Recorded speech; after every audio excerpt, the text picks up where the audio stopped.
A very good morning to you. My name is David Batsoffen, and this is Off the Shelf. And I'm joined today by the author of this new book from Jonathan Ball Publishing, Bare Bones, Cold Cases from True Crime South Africa, and that is Nicole Engelbrecht. Nicole, good morning. Welcome to you. Good morning, David. Thank you so much for having me on. I appreciate it. It's only a pleasure. Bare Bones, do tell. So, Bare Bones is it's really one of the most, I think, of all my books so far. It's the one that I'm really quite excited about. I know we're not Right. supposed to have A favorite favorite. children, but it's really a culmination of I think 6 years of work on the podcast True Crime Mm, South Africa. right. And some of the unsolved stories that I've told on that podcast and what's happened to those cases and those families since I've released those episodes. Yeah, and I think also just a little bit of education for the public around missing persons and Mm. murder investigations and SAPs as well. I'd just like to go back to two instances when I was growing up in the Eastern Cape. An uncle of mine loved, there was a magazine in those days, and I'm talking late 60s, early 70s, called True Detective. I think it was an American magazine. It had horrible photographs. It was printed on really rubbish paper and it sold off the shelves. He loved that magazine. He couldn't wait. I don't remember whether it was weekly, monthly, or whatever, but he couldn't wait to get his copy. Mm. And is this still the case with true crime internationally, or is this something that's, I don't know, endemic to South Africans that they want to find, that they want to listen to your podcast, which I know has won awards and accolades, Mhm. and it's all about death, death and disappearance, basically. Mm. Mm. Yeah, it's funny you mentioned True Detective because that's often an example I use when people say to me, "What is it with the sudden surge in interest Yeah. in true crime?" And it's really not sudden. It's like Mm. many things. It's been there all along. It's just now we're more likely to talk about it publicly.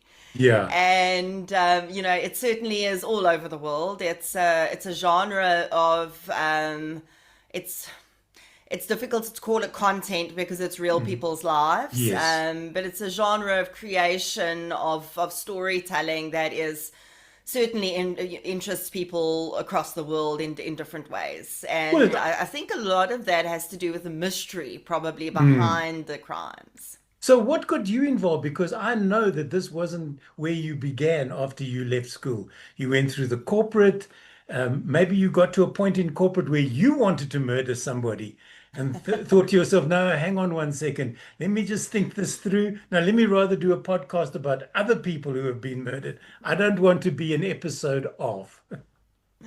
Yeah, I think everyone has those moments along the way, and I certainly can't deny that that may have been the case with me. But you're quite right. What I've been doing for the last 6 years is a real 180 from what I was doing. When I left school, I've always had a deep interest in writing, in Mm. crime fiction. Never ever thought that I could be published or would be published, certainly in nonfiction. Right. But when I left school, life sort of took over and I focused on building a career in something that I knew I could earn a salary at the end of the month and focused on, became a manager in certain different roles across corporate companies. And that sort of led me to 2019 when I was, turning 39 years old and I was working as a sales manager. Mm. And I'd certainly come to this point in my life where I felt like, especially in sales, every month it gets reset to zero and you don't really feel like you're achieving much. Exactly. One step forward and 63 backwards. And but the interesting thing, just as an aside there, because I too was in sales at one particular point in my career, you know that the moment you've reached your goals, management reassess those and they go, no, those were far too easy. So let's up Exactly. the ante for this month. And so it goes because the harder you work, the less you're rewarded almost. Mm. Yeah, Yeah. absolutely. That's very true. So why the pivot to this? I mean, surely there were more interesting. You could have done a recipe book or something like that. But no, you pick on cold cases and bare bones. Yeah, so I think that my own love or interest in true crime has grown over the years. But I mean, for me, it started as a child. Mm, I just in interest in sort of mystery stories at that stage. And I think as I reflect now, I realize also that my childhood played a big role in my interest in the psychology behind people who do criminal right, things. right, I had quite a chaotic childhood, witnessed a lot of sort of abusive behavior, domestic violence, substance misuse, and things like that. right. And you don't really realize it at the time. And I think probably only last year, really, I started to actually come to terms with how much that had played a role in my Mm, interest in these types of individuals. right. Yeah, I think, true crime was such an interest for me for so long but it also almost felt like a guilty pleasure, like it Mm. does for a lot of people. Like you're wasting your time. Now I sort of can earn money by doing what I was doing anyway. So it kind of works out for me. Yeah. That's what you want. What do they say? If you do what you love, you'll never work for a day in your life. Now, Absolutely. on the back of the book is a rather poignant statement by a professor that you were speaking to. And it says each one of these boxes contains a human being. We ran out of drawers, the professor explains, so we started using boxes. For you stepping into that room and having that explanation, what was it like for you? Yeah. I mean, so I think firstly, for me personally, it was amazing that I was getting invited by a professor to a university because I never got to attend university myself.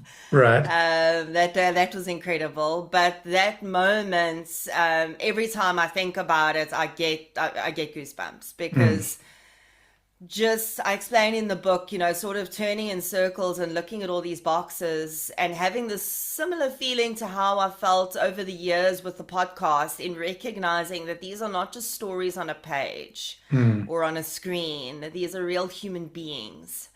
And the deeper I've got in, talking to the families and dealing with the families, that's become more and more, I've become more aware of that.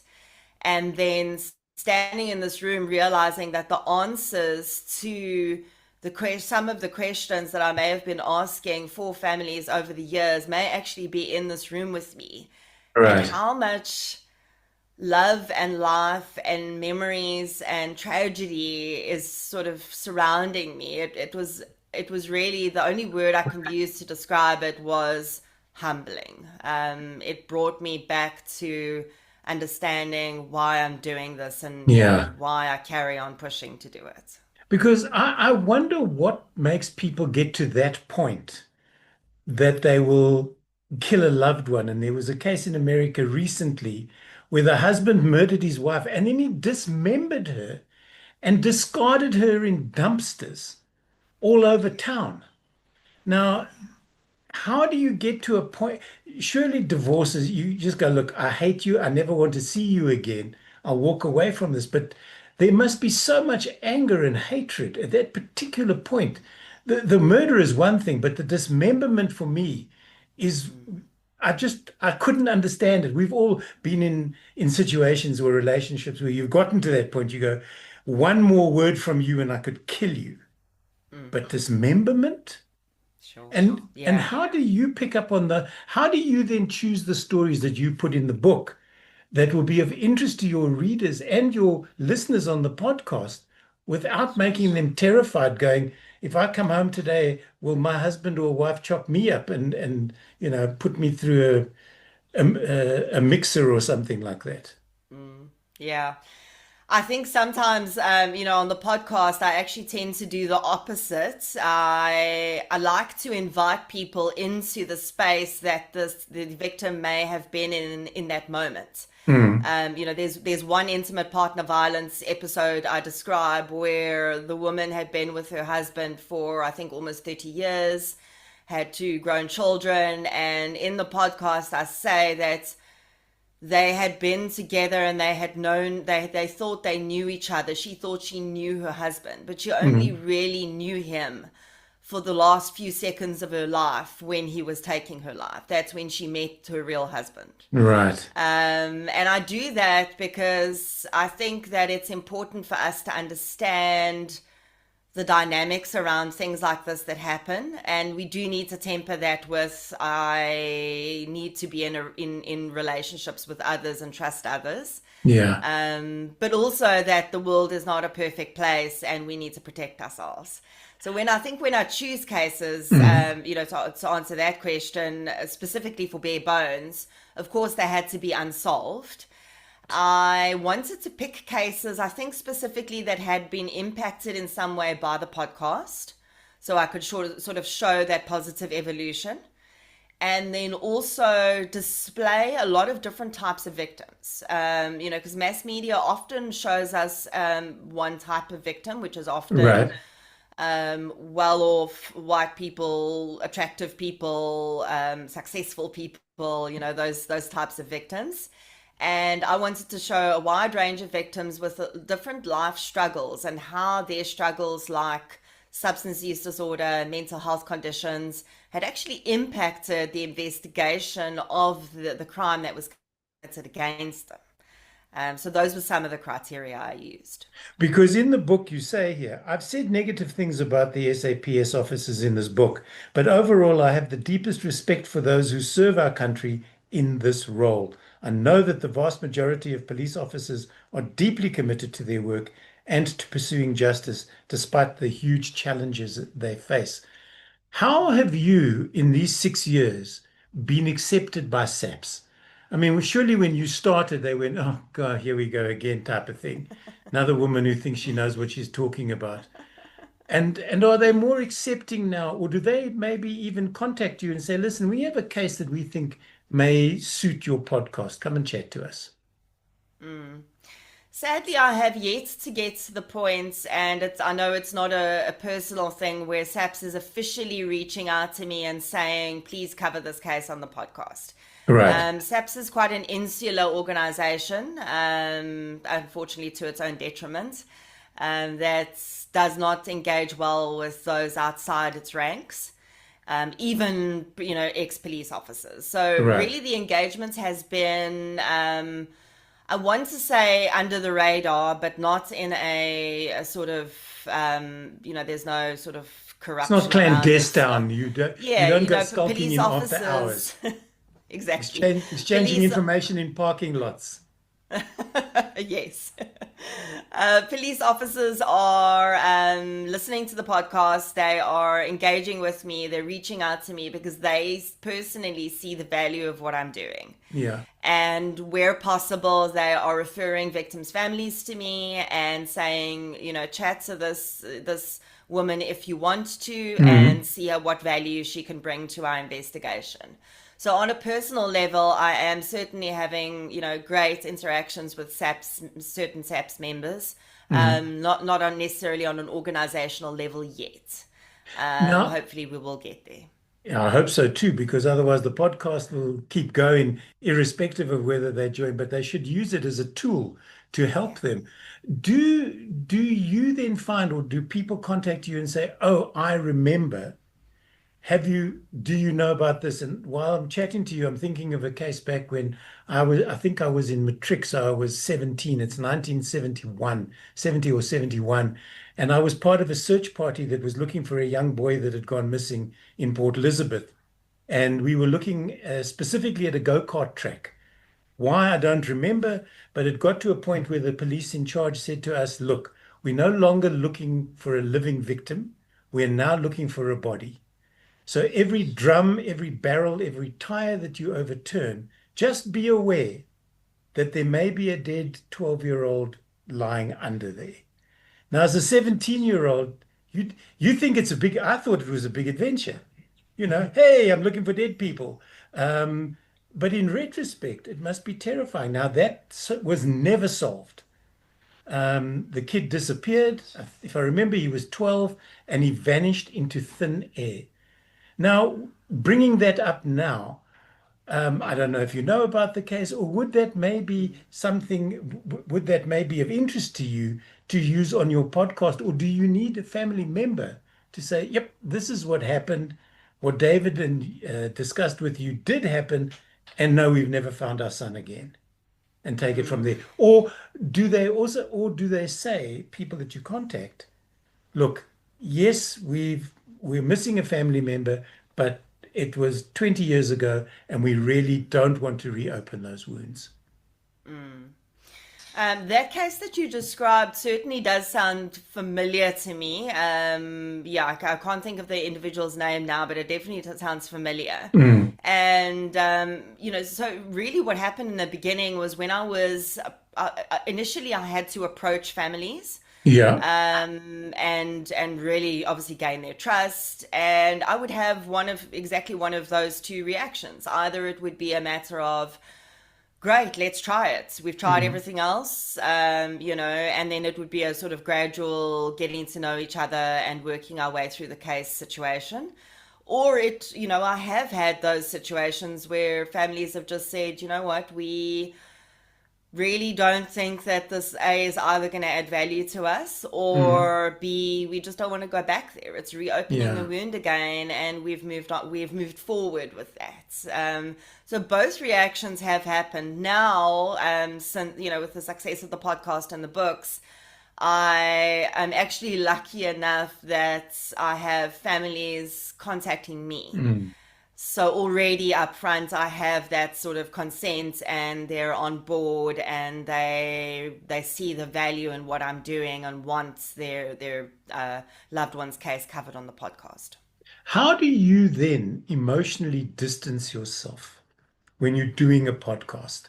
Because I mean, the writing is easy.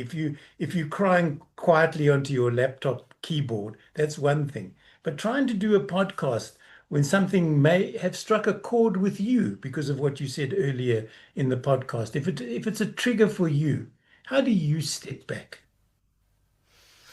When I started doing this, David, people started asking me that it's sort of similar question. How does this impact you emotionally? How do you protect your mental health? And got a bit worried in the beginning because I thought to myself, well, everyone's telling me it should have this negative effect on me, but it doesn't feel like it does. So is Mm. there something wrong with me? And I've come to realize that, of course, it has an effect on me. I experience a wide range of emotions when researching these cases and dealing with these families. But I developed a skill in my childhood where I compartmentalize things quite Mm. well.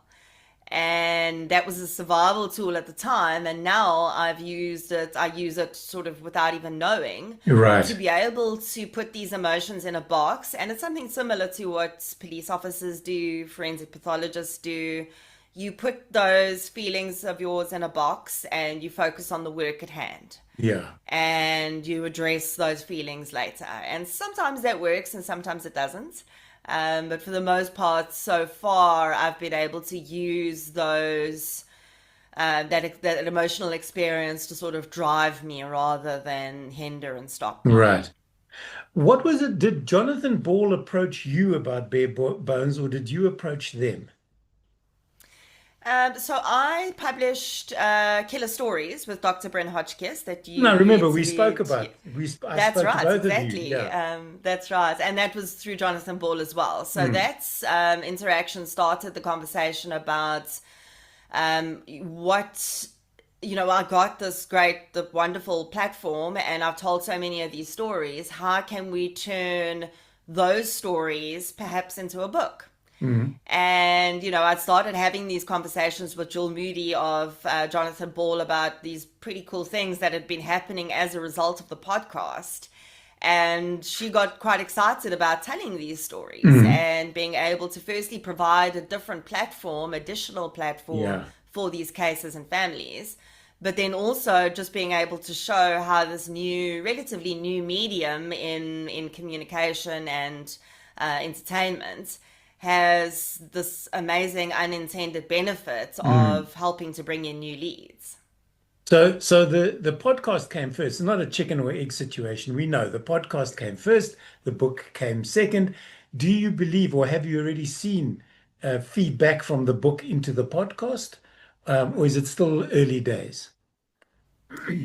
I think it's relatively early days, but I have certainly seen that my listeners, the listeners of the podcast and my readers of my books, that those two audiences sometimes are actually quite distinct on it, interestingly. But now I've certainly seen that it's encouraged a lot more of my listeners of the podcast to read because they're now getting updates on cases they've listened to. Right. So that's been an interesting sort of loop. Mm. And yeah, so I think that definitely it's just shown me some more definitely dealing with people in the public when I've gone to look, do signings and talks about the book. It's shown me some interesting things about what people think about podcasting and telling stories in sort of the podcast domain. Right. Do you have a favorite story in the book? Because you cover, as you said, quite a wide range of cases. But is there one case that you went, this has to be in the book? I don't care if they publish nothing else, this is the story. Mm. Yeah, it's definitely difficult to pick one, but I think that All right, if pick I two. look at, okay, can I pick 10? No, we don't have No. time, Nicole. Um, I think certainly the case that I think showed the greatest evolution as a result of it having been on the podcast was Leslie Brockbanks. Leslie was murdered 25 years ago in a hotel room in George, and Right. her case was very much almost a non-starter around the time that she was murdered in 2000. And really, directly as a result of the podcast, I can show that information came in that has now opened this case and produced a pretty valid suspect for the first time in 25 Wow. years. So I think that one for that reason. And then the other one is Connor Isaacs, who was a Mm. 15-year-old boy who was murdered in the Western Cape while he was on school holidays in his bedroom. And the reason for that one is I think Connor's case was the first that really ripped me away from the screen and put me in front of a family. Okay. And, it took away that filter of talking Yeah. through phones and Zoom and all of that and showed me the raw humanity of what I was really dealing with. And that Yeah. was very early on. Must have And been. Connor was either going to be a you don't carry on from here case, or it was going Mm. to be this is why you do this case. Right. And that's what he became for me. Because it was just as you were talking about that 25-year-old case, it must have been interesting for the guy that they eventually saw as a suspect. Could you imagine, after 25 years, you think you've gotten away with murder, literally. Mm, And then there's a knock at yeah, the door, and there are guys in yeah, blue going, Mr. So-and-so, yeah, we'd like you to come down to the station and have a chat with us. And absolutely. and sometimes persistence pays off, but it's how persistent do they have to be to in order to make these things happen? And I suppose in order to appease the public, because as you said earlier, the public perception of SAPs is not a good one. Their interactions Absolutely. are not good. And they Yeah, they need the publicity, the positive publicity of solving cases, the ones that appear in your book, in order to be seen in a better light. Not just solving absolutely. the high profile murder cases where celebrities are involved and all of a sudden they're able to find suspects in 4.5 minutes. Whereas you say Yeah, with that lady in George, 25 years later, and if it wasn't for yeah, your podcast, it would probably still be a folder in a box yeah. in a room somewhere. Sure. Yeah, absolutely. So where to from here for Nicole and for bare bones, or not so And for bare bare bones? bones. So Bare Bones, I'm quite excited because Bare Bones it's my first book that's being translated into Afrikaans. Okay. Yeah, it's going to be released next year in February Mhm. under the title Clip Goat. Okay. And that's quite exciting because I think there's quite a big. I'd love for all of my stories, my podcast stories, my books to really be in every language and, each one of our official languages. So Speak to that's Dion quite a Meyer nice. about that. He'll teach you how Yeah. to write in Afrikaans and English. Yes, I actually had the pleasure of meeting him. I interviewed him for his book, his last book, Leo, Yeah. and such a lovely, What a humble nice man. man. Really and Absolutely, truly. I've had the absolutely pleasure. He bookended 2024 for me. He was my last interview of 2024, and I got him by a amazing. rather circuitous route, but a wonderful interview, and I love his writing. Yeah. But now, please, please, please, don't do what Dion does. Don't make me wait for another year, 2 years for the next bare bones, Nicole. Because that's what he does. Because he brings it out Yes. in Afrikaans first, and then you got to wait Yes. another year for it to come out in English. That's true. That's true. Yeah. I've published 4 books in 3 years. Wow, that's Yeah. serious work. It's been quite a journey. I am hoping to. So I definitely have an idea for the next book. Mhm. I think it's also going to be based on.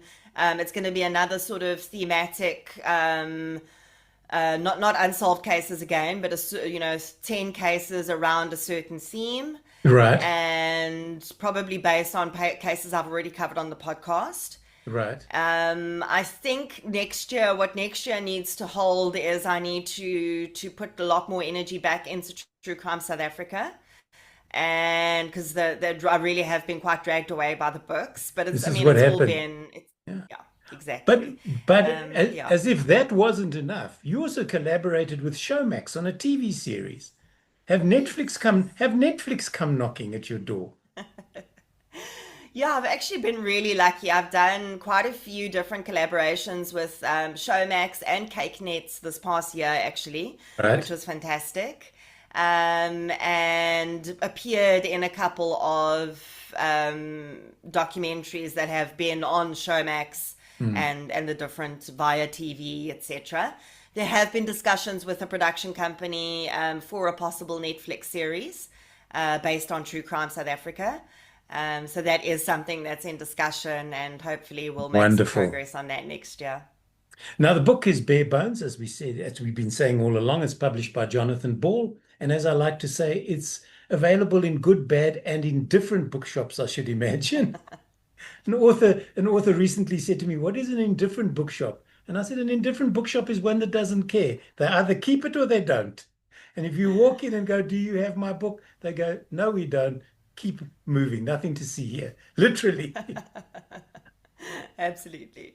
And I take it it's available online through all the usual channels. Correct. On Amazon in an ebook form. I've also just published the audiobook, which is All right. narrated by me. Right. My podcast listeners will be happy to hear that. They can, if they've ever wanted to listen to me for 9 hours straight, this is their opportunity.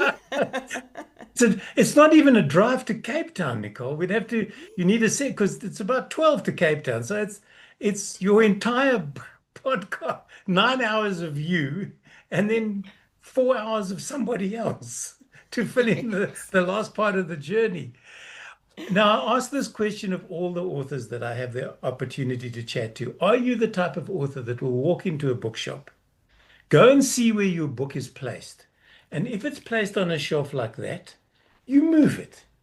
And if you don't find it where you believe it should be, then do you go to the front and you go, "I wonder, could you help me? Do you have a copy of Bare Bones by Nicole Engelbrecht?" Because your picture's not on the back of the book. No. And then if they say, "Yes, it is, it's here. We have 3 copies." And then you go, "Why only 3? Surely you should have more. There's going to be a rush for this book shortly. You need to be ready for it." I think that because of my business background, I Right. understand the business of selling books as Yeah. well as, harboring that sort of fire for my own work. I actually I posted on Threads the other day about a funny interaction along this line where I needed two copies of my own book. And I was waiting for stock to be delivered that I'd ordered from the publisher. Right. And this was quite urgent. So I popped into an exclusive books and asked them, sort of had to keep a straight face while I asked for two copies of Bare Bones by Nicole Engelbrecht. And they had two copies, and I was very happy to hear that. I generally don't do that. Oh, this is my book thing. That's just not me. But I got to the counter to pay, and the young lady behind the counter started telling me how much I am going to enjoy this book because it is one of the best true crime books she's ever read. And she was sort of waxing lyrical for about 5 minutes. And I'm just standing there going, and I thought to myself, I can't do this to this young lady and now tell her at the end of this that I'm actually the author. So I just said, that sounds amazing. I'm so pleased to hear that. Thank you so much. Have a great Christmas. Because I was at a game lodge recently, and I was chatting to the young guy, a young lady who had been interested in forensics growing up, and I mentioned your name, and she almost crashed the game drive vehicle. She goes, "You're going to be interviewing Nicole. Why don't you bring her to the lodge and do the interview here?" So when this goes live, I'm going to send her the link so Oh, that she that's knows she amazing. got a mention at the, pardon me, at the end of our chat.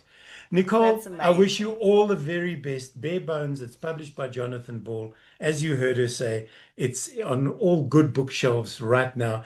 And if you're at all interested in true crime, this is the one for you. I wish you a wonderful Christmas, all the best for the new year, and I can't wait to read the next one. Thank you so much, David. It's been a pleasure. This has been Off the Shelf. I'm David Batsoffen. She's Nicole Engelbrecht. Until the next time, bye for now.